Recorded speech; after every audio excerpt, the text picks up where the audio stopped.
우리는 사도행전 10장을 세 번에 나누어서 보았습니다. 사도행전 10장 고넬료라는 사람이 있는데, 이 사람은 경건하고 하나님을 경외하고 백성을 많이 구제하고 그 다음에 하나님께 항상 기도하는 사람이었다. 근데 하나님께서 그의 구제와 그의 기도를 기억하시고 늘 그에게 이제 새로운 환상을 보여주셨는데, 그 환상이 베드로를 청하라 하는 말씀이었어요. 베드로를 본 적도 없고 만난 적도 없지만 하나님의 말씀이기에 고넬료는 경건한 사람을 베드로에게 보냈습니다. 그때의 어제의 말씀은 이 사람들 보냈을 때 베드로에게도 환상이 보였습니다. 큰 보자기가 내려옵니다. 거기에 보니까 속된 짐승들, 먹지 못할 것들, 그런 것들이 있는데 잡아먹어라 이거예요. 아니, 더러운 것을 어떻게 먹을 수 있습니까? 내가 깨끗하게 했으니 내가 왜 깨끗하게 한 것을 속되다 하느냐? 여러 소리 말고 잡아먹어라. 안 먹을 수 없습니다. 잡아먹어, 깨끗한 거야. 그럴 수 없습니다. 잡아먹어 하면서 세 번이나 이 말씀을 한 다음에 이 환상이 사라지는 거예요. 그 베드로가 의아해했습니다. 도대체 이것이 무언가 하고 한참 생각할 때에 문 두드리는 소리가 들렸습니다. 나가서 보니까 이방인이에요. 군인들이에요. 웬일이냐?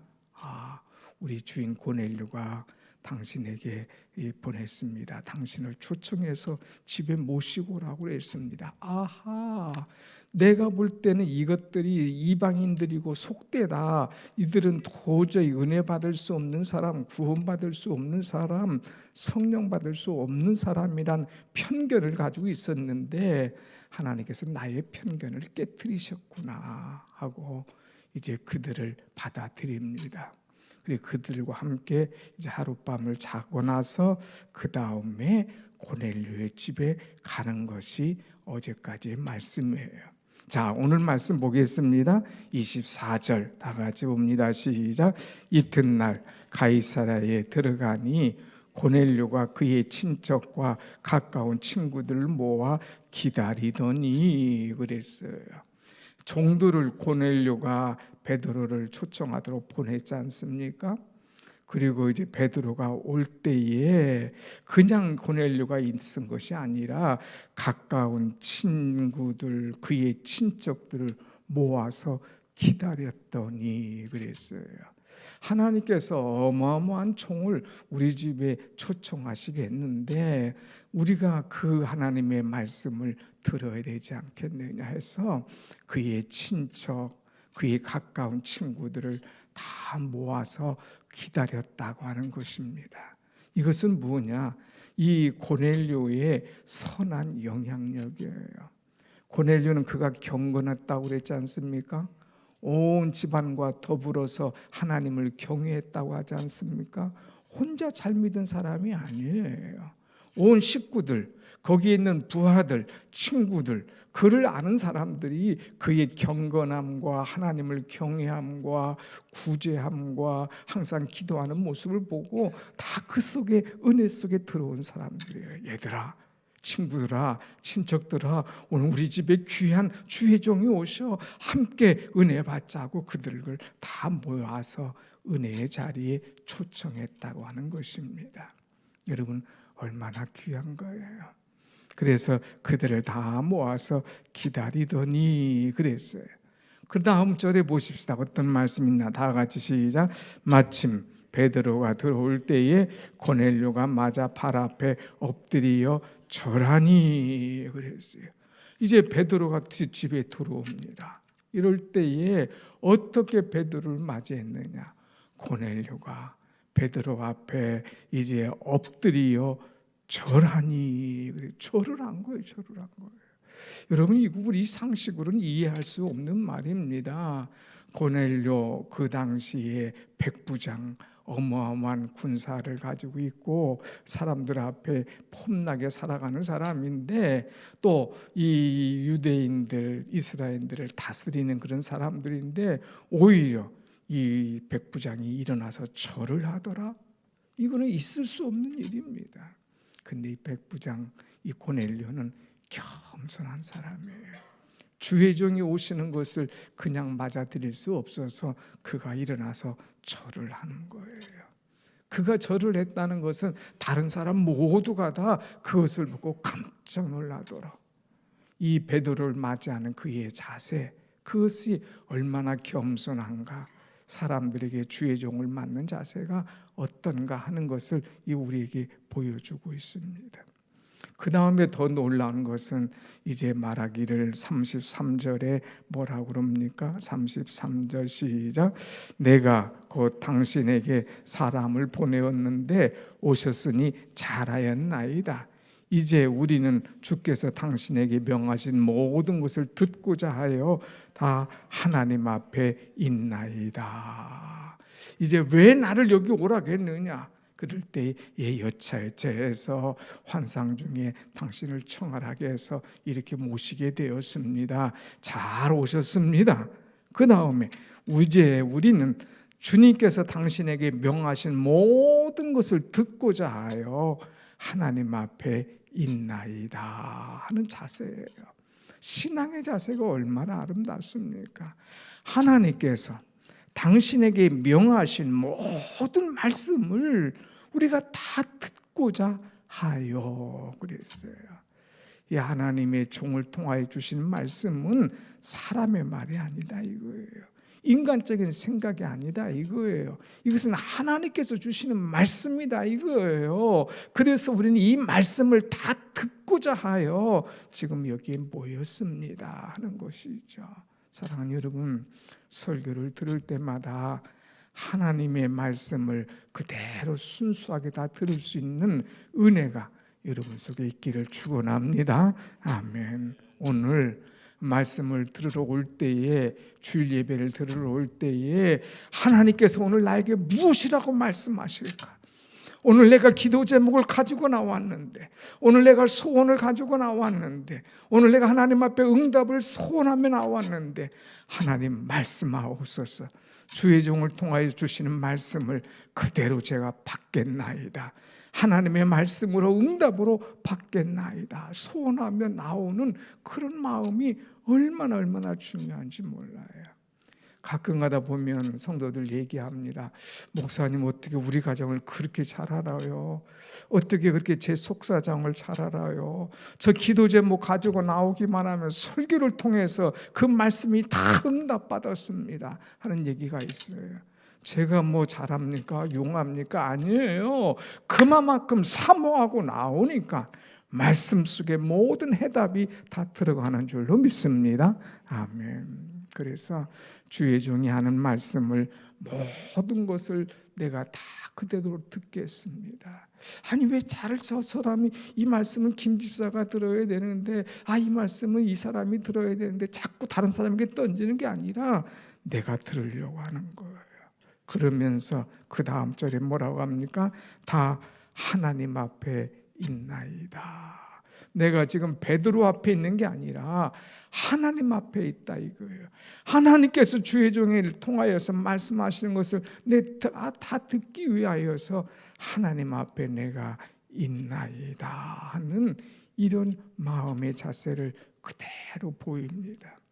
이것을 보고 베드로가 깜짝 놀라죠. 34절 보세요. 34절 시작.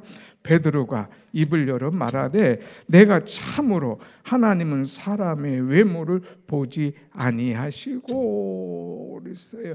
그동안은 편견을 가졌어요. 유대인 외에는 누가 구원 얻겠느냐? 이방인들 그것들은 구원받을 사람이 아니야. 그것은 버려진 자들이야. 이렇게 생각했는데 그 속되다고 생각했는데 이것이 속된 것이 아니라 참된 거예요. 깨끗한 거예요. 그래서 35절에 보면 같이 봅시다. 시작.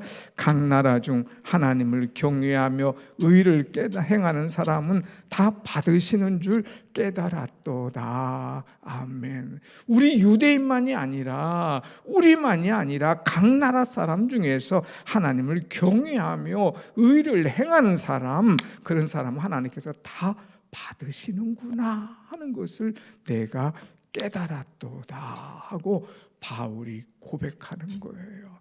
우리 유대인만 생각했는데, 내가 볼 때는 속되다고 생각했는데, 하나님께서 내가 이미 깨끗하게 했는데 내가 왜 속되다 하느냐 하는 것을 깨닫는 그 말씀이 쭉 연관된 그런 말씀으로 받아들이는 그런 은혜가 있는 거예요. 사랑하는 여러분, 우리는 늘 주님의 일을, 주 성령이 하신 일을 깨닫고 그 속에서 놀라운 변화가 일어나기를 축원합니다. 아멘. 자, 이렇게 깨달은 다음에 이제 베드로가 복음을 전합니다. 36절부터 이제 43절까지 복음을 전하는데, 이 복음 속에 다른 얘기가 들어갔습니까? 하나도 안 들어갔어요. 오직 예수 그리스도, 그분이 왜 오셨나, 왜 죽으셨나, 왜 살으셨나, 그가 살아나셔서 부활하셔서 하신 일이 무언가 하는 것을 말하고, 43절 같이 봅시다. 43절 시작. 그에 대하여 모든 선지자도 증언하되 그를 믿는 사람들이 다 그의 이름을 힘입어 죄사함을 받는다 하였느니라. 그를 믿기만 하면 죄사함 받아. 예수 그리스도를 믿는 것이 가장 중요한 일이야. 오직 복음만을 전한 거예요.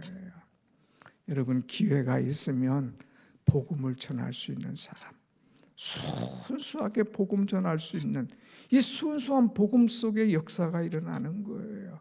자꾸 인간적인 얘기, 내 옛날 얘기, 좀 전하는데 다가 딴 얘기, 이런 얘기 하지 말고 오직 복음을 전할 수 있는 사람.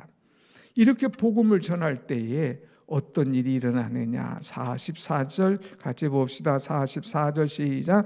베드로가 이 말을 할 때에 성령이 말씀 듣는 모든 사람에게 내려오시니. 이 복음을 전할 때 성령이 내려왔어요. 성령이 누구에게냐? 고넬료에게는 아니라 말씀을 듣는 모든 사람에게 내려왔다고 하는 거죠. 그 다음 절 더 중요해요. 한번 같이 봅시다. 시작. 베드로와 함께 온 할례 받은 신자들이 이방인들에게도 성령 부어주심으로 말미암아 놀라니. 베드로와 할례 받은 사람들이 같이 왔잖아요. 혹시라도 군인들이 초청하니까 뭔 일이 있을까 싶어서 이들이 같이 왔는데, 예배드리고 나니까 성령이 내려와서 모든 사람, 여기에 같이 모여서 기도했던 사람, 친척들, 친구들, 그들 속에 성령이 막 내려오시는 거예요. 그러니까 이들이 깜짝 놀랍니다. 아니, 이방인들에게도 이렇게 성령을 부어주시는가? 여러분, 오순절 마가다락방에 120명이 모여서 이 성령을 기다리고 사모하고 기도할 때에 한 번에 성령이 모든 사람에게 다 내리셨지 않습니까? 모든 사람이 성령의 충만함을 받았지 않습니까? 이것처럼 자기들이 모여서 기도할 때 성령의 역사가 있었던 것처럼 오늘 베드로가 고넬료 집에 와서 가정 부흥했는데 그 속에도 성령의 역사가 쫙 내려와서 거기 모인 모든 사람이 성령 부어주심을 통하여서 충만한 것, 그것을 보고 이 사람들이 놀란 거예요.